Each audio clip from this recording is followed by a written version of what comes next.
A dash of mystery, a sparkle of magic, and all things cozy. Join your host, Elle Hartford, for Cozy Alchemy, a proud member of the Authors on the Air network. Hello and welcome to Cozy Alchemy, the podcast all about cozy, book-loving books. My guest today is Isla Jewell, and we are here to talk about her book, Books Bewitchment. But we will get to that in just a minute. First, Isla's going to start us off with a game of two truths and a lie. Okay, we're ready? All right. Ready. Number 1, I once had a brain tumor. Number 2, my favorite food is peanut butter and jelly. And number 3, I own a moose. Oh my gosh. Okay.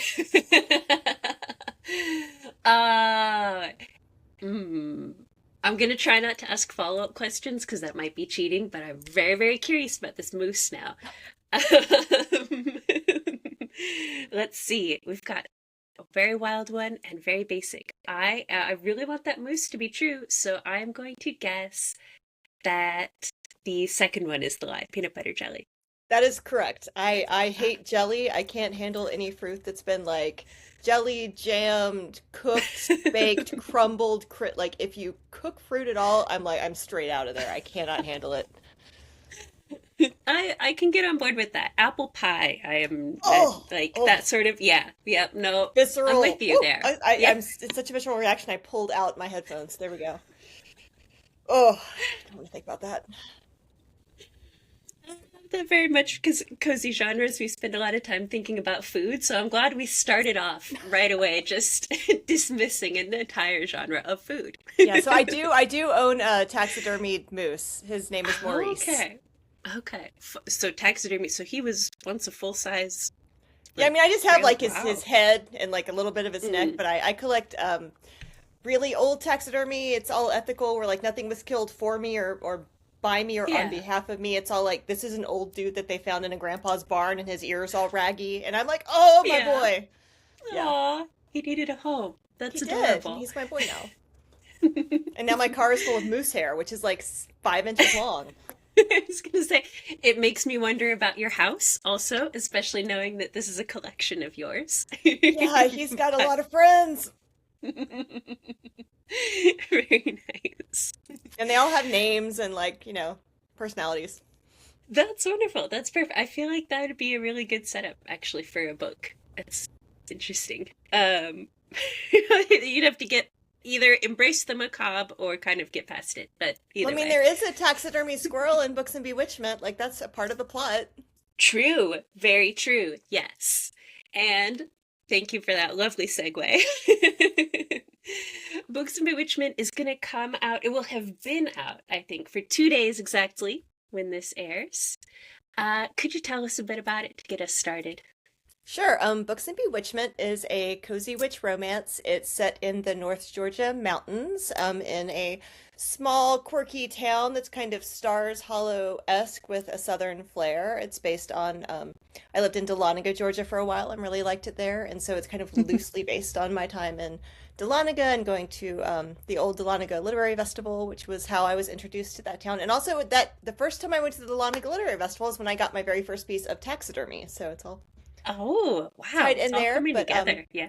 It's about Ray Wolf, who has eldest daughter syndrome hardcore, who has to take care of everybody all the time, including her kind of wayward sisters. And she lives in small town Alabama, and she gets this letter saying that she has inherited her grandmother's estate in a small town that her mother made her promise she would never go to.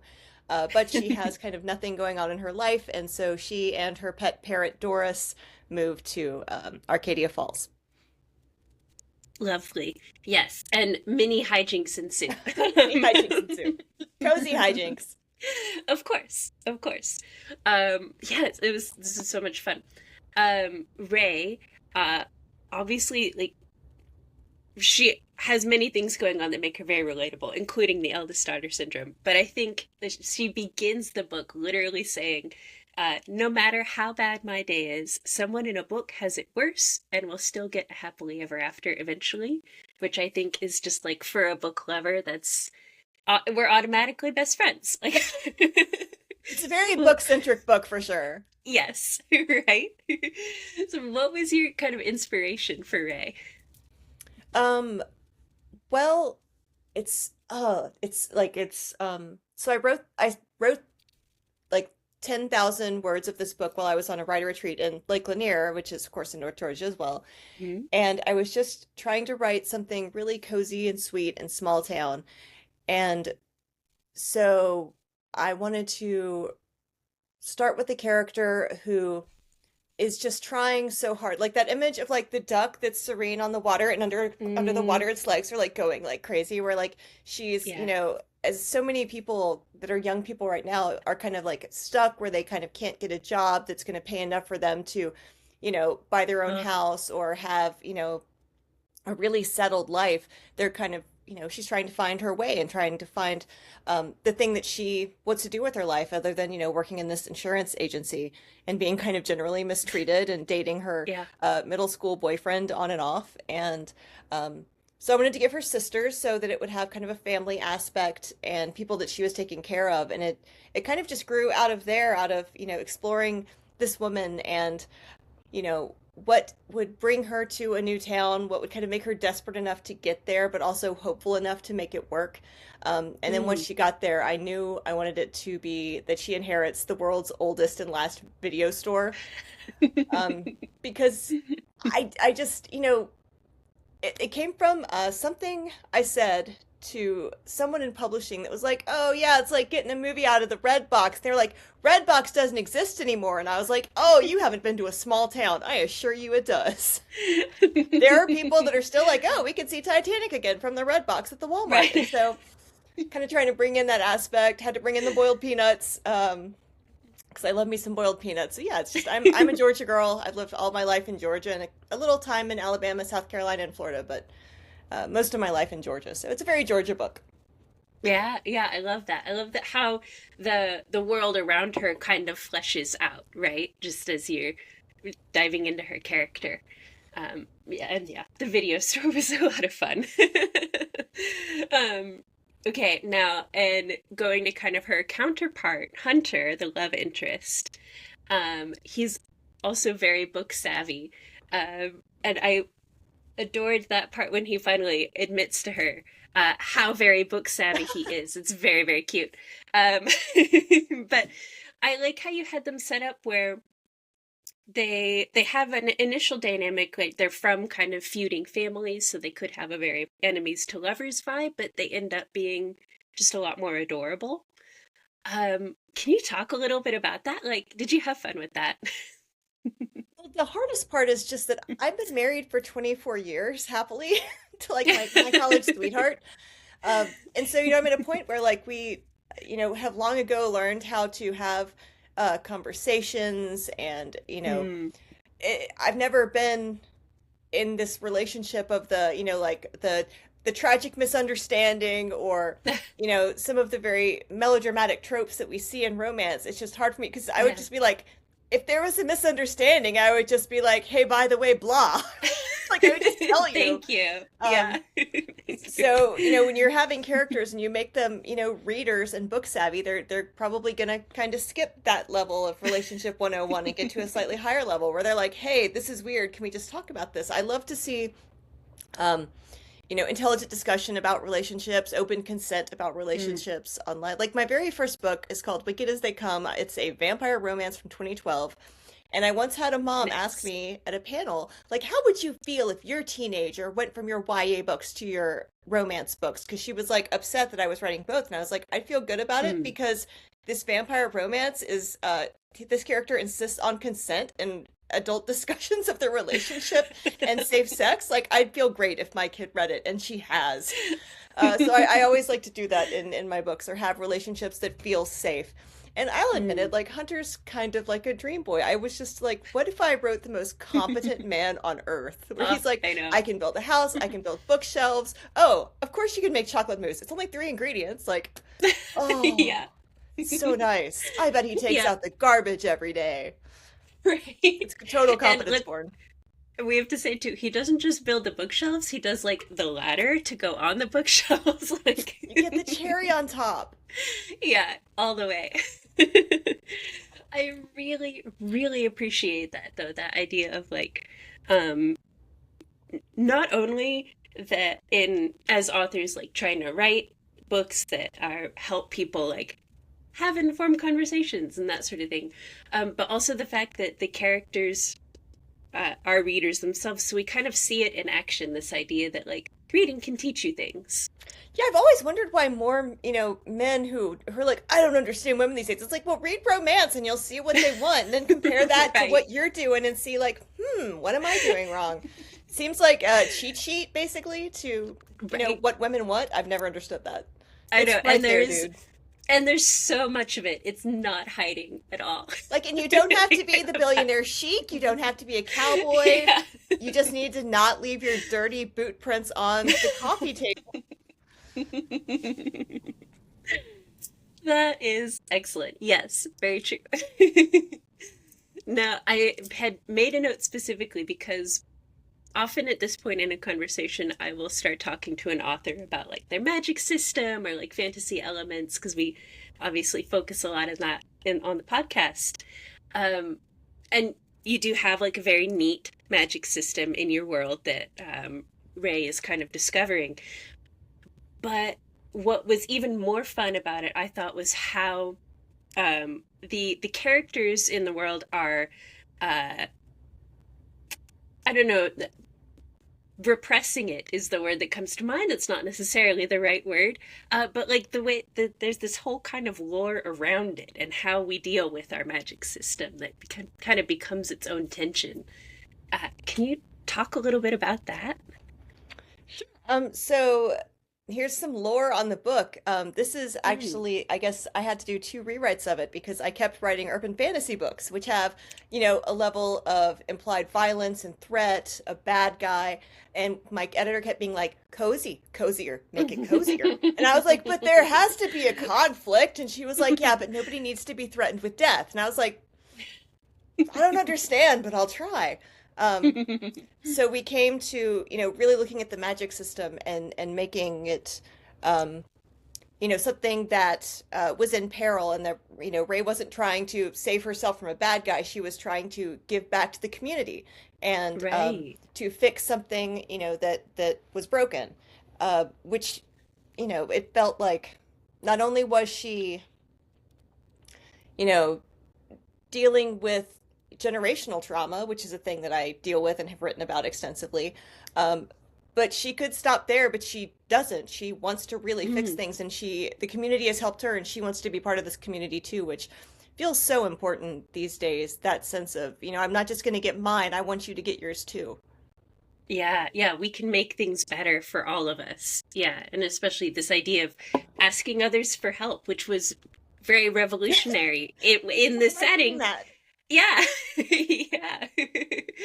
But that's, I mean, it's wholly appropriate because it can be just that hard in real life as well. So, yeah, that was a very fun kind of spin on things. And I love that it came out of you having to adjust the story to have conflict coming from somewhere other than a villain. That's, You know, right, teaches you something new. At some point, in literally every book I've ever written, which I mean, I've written over 40. I have like 35 or 36 in print, but at some point I've been like, I don't think I know how to write a book anymore. And then I have to read it for a couple of weeks and be like, oh yeah, this is it. is that's so much fun. I guess we all have things to learn, right? We all have more. But I And tell you, I actually, I turned in book two. I think on December 31st, something like that. I turned in book mm, two, and I hope that this one will be a smoother ride. But I definitely every time I was like, what if something dark happened? And I was like, no, you go cozy. okay, I want to talk about that more. But this is also kind of fitting into the next question that I have for you. Um, and kind of this idea of writing in multiple genres, right? Because when I was starting to like, do my research and prepare for this interview, that it was only then that I realized. So you are also Delilah S. Dawson Yep, and Lila Bowen. yep. Bowen? Yeah. So you have multiple pen names, obviously multiple genres to your name. I really loved Kill the Farm Boy, Oh, thank personally. you. Yes, that's so much fun. Hilarious. but okay, so you have like this very wide range. How do you approach new writing projects, new genres? Like, Well, I've got ADHD, and and I jump around a lot. So I mean, like with my very first series, that vampire romance series, I remember my editor and agent sitting me down to me like, "Okay, what's your brand?" And I was like, "No, like I I'm just gonna do whatever I want to do, and y'all have to figure it out because like I'm not just gonna write only vampire romance for 18 books. Like I will get bored and wander off. Like I am the Jungkook of this writing band. Like I will space out." Um, so I've always kind of known it was going to be all over the place. But you know, when I'm working in a book, I always tell people that writing it I think of it like carrying laundry from the dryer to the bed, where you're holding this hot mass of squiggly stuff and you're running as fast as you can. And like if you drop a sock, like leave it, because if you try to pick it up, then the pants will fall and then you'd lose everything. So whenever I'm writing a book, it's like I'm holding that book in my arms and running from the front page to the last page as fast as I can, and hopefully nothing interrupts me, because that's the worst thing. Every now and then I'll get like, we need you to turn around this, first pass pages in this week, and I'd be like, oh, but I want to write the thing over there. I'm holding all this laundry. Y'all making me drop it to do the dishes. Um, so yeah, I just have to be in that headspace for that book. But it also, my process changes from book to book. So, if I'm writing one of my little, horror novellas like Guillotine, um, it's very fast and sharp, and I might write more like at night because it feels like more of a night book. Whereas when I'm writing a romance, I'll kind of wake up at 10 in the morning when I'm perky and be like, time to write the romance. So it just changes. well, lovely metaphor, by the way. Lovely image. It's very appropriate. But that brings up a question for me: is does your mindset come first, or does the like genre book idea come first? You know what I mean? Like, Yeah, I yeah. mean every time you sign a traditional publishing contract, there's something called a non-compete clause because they don't want you Mm, competing against yourself. So like mm, when I sell Books and Bewitchment as a two-book series, it says in there like you can't sell romance to anyone else, for a right. year after you've published with us. So basically they just don't want me to have like a book with Tor coming out the same week.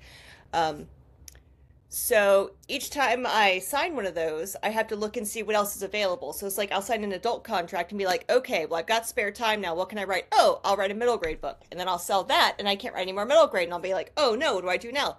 Young adult. And so I kind of Gotcha. look at what's available, and you have to kind of look at what's selling in publishing, not for the purpose Mm. of chasing trends, which I don't do very well. I have to be really excited about an idea to sink into it. But Mm. just, if I have space to write a middle grade book, and, middle grade contemporary is selling really, really well and middle grade horror isn't, it would behoove me to be like, oh, I had that contemporary idea I really want to like, instead of beating my head against the door with something that my agent is going to go, I don't know what to do with this. Right, So right. I have kind of, like my phone is full of notes of little ideas I'll have, or I'll have something sitting in the back of my head and just see if it'll apply, and try to merge what I'm really excited about with what publishing will be excited about, and then write that as fast as possible. Fair, yeah. And I think that it's kind of a balance, right? Of awareness both of the outside world and of your own internal world, right? Although I have Yeah. had a couple times, like you mentioned my Lila Bowen pen name with Wake of Vultures. I remember with my first agent being like, I've got this idea for a book. It's a Weird West. And she was like, oh. And I was like, and it's like a monster hunt. And she was like, oh. And like everything I said, she was kind of cringing back, like I was approaching her holding a live rat or something. And in the end, she was like, I think I only know 7 editors in the world I could submit this to, and then you're out of editors. And I was like, roll the dice. I'm doing it. I'll get the tattoo, like sell the book. And like it worked that time. Sometimes it does, sometimes it Nice. doesn't. But when you believe in something and are passionate enough about it, sometimes I think, you really enliven that world to the point where other people are excited about it too. Fair. Yeah, yeah, yeah. No, that makes sense. That makes sense. Well, and I have to ask because you obviously like juggling the different contracts and like, okay, I got to turn to this genre, turn to that one. Have you ever found yourself kind of in a corner? I was, and I went to my agent and was like, what can I do? Like I have, these contracts and I have this spare amount of time and I need to write something. And she looked and she's like, well, everything we have says full length. So if you wrote a novella, that wouldn't count. And that's how I started my Mm. horror novellas with Titan, was when I was kind of backed into a corner at that moment. And which, bless them, I've had the most fun with them, and those books really seem to, be connecting with readers. So I'm really grateful for that little pivot. And I write comics too sometimes. We just announced Oh, I'm writing a fun. Sleepy Hollow comic. Oh, So cool. kind of Nice. stuff my spare time. And like I write a lot of IP like Star Wars, Minecraft, Dungeons and Dragons. I'm writing Right. the next Shannara book for Terry Brooks. Oh, So wow. Very just keep cool. keep pivoting. Yeah, well, and it's neat how, things come out of it that you would never expect, right? That's very cool. That's Yeah, very I love cool. the serendipity of writing and publishing and like the cool things I get to do and people I get to meet. Like I got to go to a writing conference in Australia. Um, Fun. it's really cool stuff like that. Yeah. Okay. And while we're talking behind the scenes stuff, obviously, is poking around on your website, blog archive, you've got all sorts of like great advice for writers, as well as like being very brave about talking about dark things as well, which I really appreciate. Um, I'm going to literally quote to you from your website. Yay! I've forgotten everything I've ever said, so this will be great. I have no idea what. It's a good reminder. Okay, you wrote, uh, hmm, dark places breed fabulous monsters, and you can bridle them and ride them down whichever paths you choose. I love that. Well, I'm a horse girl now, so we've got that out in the open. Excellent, excellent. I'm here for it. And I really, really, really want to talk about that because I think a lot of people get stuck on the idea of like the tortured artist living in the past, and like you kind of, um, we've talked about it on the show before with various guests. Like there's a lot of catharsis that comes from, writing about old traumas or things that have happened to you and kind of processing them that way. But I love this idea of choice. Uh, how did you carve out your own path? Like, what does it look like in action? Well, I guess we're going to go dark. Like, I guess it's a dark question, so we'll go dark. I grew up in a house with domestic violence. I've spoken about Mm, this pretty deeply around the book The Violence, which is based on the way that I was abused as a kid. Um, and I got to a pretty dark place and I had a suicide attempt in high school, and it mm, failed. And that day, the next day, it, everything just changed. It was like I could feel the breeze on my skin. I could see the sunlight, like a thousand little details. So I started this little book that was just called I Love, and I wrote everything I could think of that I enjoyed, like the feeling of, grass under my feet, what it feels like to take the first bite out of a fresh pizza, like all these little details that made it worth living. Hundreds and hundreds of mm. them until I'd filled 2 books with it. And after that experience, I was not a dwell in the past person or a think about how sorry you are for yourself person. I was a Gotcha. wow, right this moment I'm okay and there's a wonderful thing happening around me, and I have become a person who lives in the moment and who thrives on joy and whimsy. And so I can go to those dark places and I can write about them, and most of my horror books do delve into the violence, and It Will Only Hurt for Mm. a Moment are, pretty feminine rage, abuse things. But I wake up most days at like an 8 or 9 out of 10, and I'm really excited about having coffee, and there's birds on the windowsill. So that's who I am at my core, is like just a really happy goth kid. Yeah, oh, I love that. Yeah. I really appreciate you, being willing to be honest and everything with your answer. Yeah, it's just something that is endlessly fascinating to me, being very much on the cozy end of things, right? With the podcast and everything.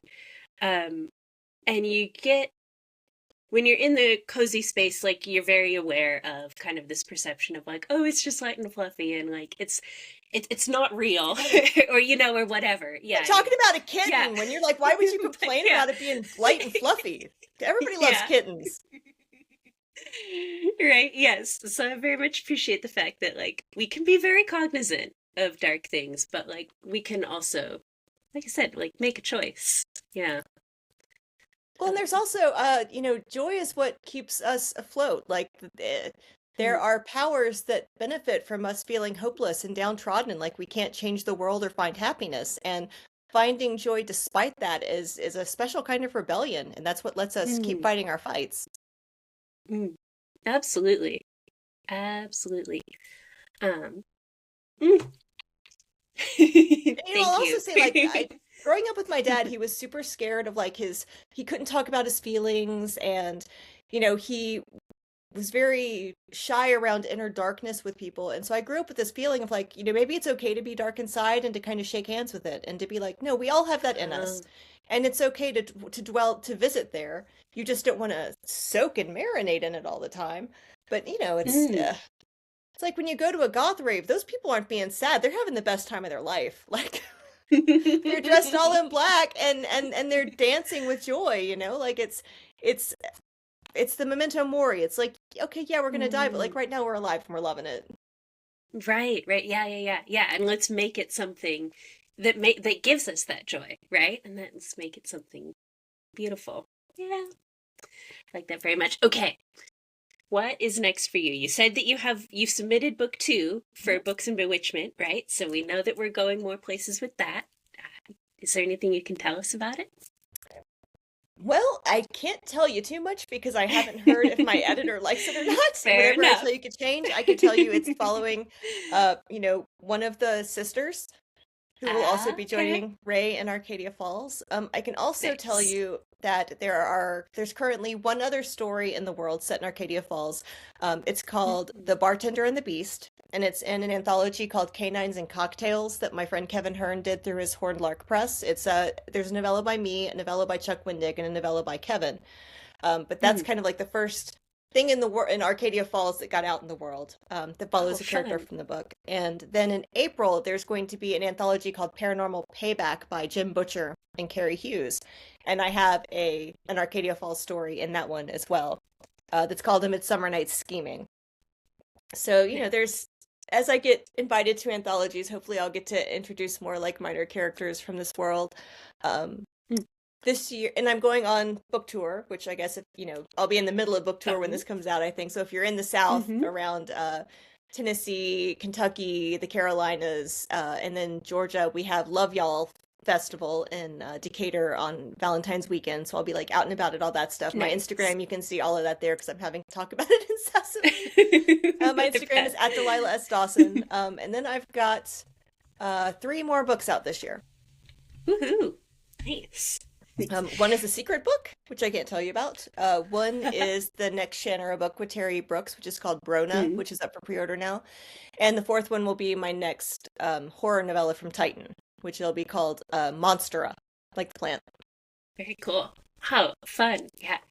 Do you find, because you have, like, even amongst your releases this year, you've got a lot of variety. Like, does that help keep you excited?